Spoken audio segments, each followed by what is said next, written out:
বাংলা চলচ্চিত্র পরিচালক রাজ চক্রবর্তী 2016 সালে অভিমান ডিরেক্ট করার পর 2017 সালে নিয়ে আসতে চলেছে আরেকটি নতুন বাংলা চলচ্চিত্র।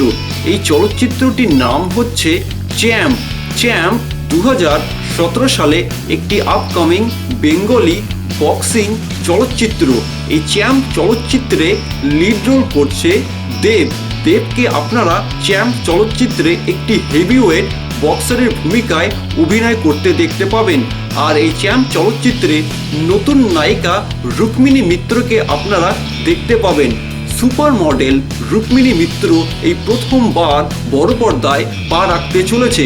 চ্যাম্প চলচ্চিত্রে দেব ও রুক্মিণী মিত্রকে আপনারা একই সঙ্গে রোম্যান্স করতে দেখতে পাবেন। আর এই চলচ্চিত্রে দেব ও রুক্মিণীর পাশাপাশি চিরঞ্জিত চক্রবর্তীকে লিড রোল করতে দেখতে পাবেন।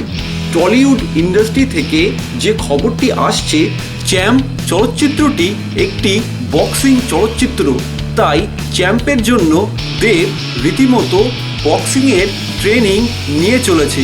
আর এই চলচ্চিত্রে দেব ফিটনেস ঠিক রাখার জন্য নিয়মিত জিম ও ডায়েট কন্ট্রোল করে চলেছে। সাধারণত দেখা যায় যে বাংলা চলচ্চিত্র পরিচালক রাজ চক্রবর্তী তার বেশিরভাগ বাংলা চলচ্চিত্র কোনো না কোনো দক্ষিণ ভারতের সিনেমার রিমেক করে থাকে।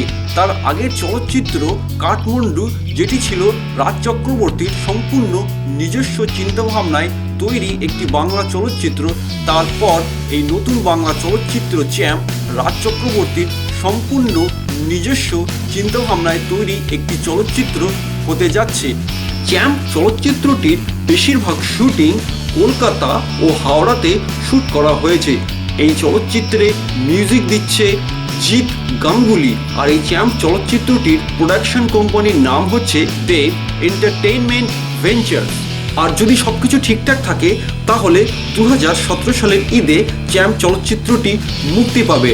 আর খুব শীঘ্রই আমরা আপনাদের জন্য আরেকটি নতুন বাংলা চলচ্চিত্রের লেটেস্ট নিউজ ও ইনফরমেশন নিয়ে আসছি। আর হলিউড, বলিউড, টলিউড সিনেমার লেটেস্ট নিউজ, ইনফরমেশন, আপডেট, তথ্য জানার জন্য অবশ্যই আপনারা টেক হেলথ এন্টারটেইনমেন্ট চ্যানেলকে সাবস্ক্রাইব করুন এবং লাইক, কমেন্ট, শেয়ার করতে ভুলবেন না। ধন্যবাদ।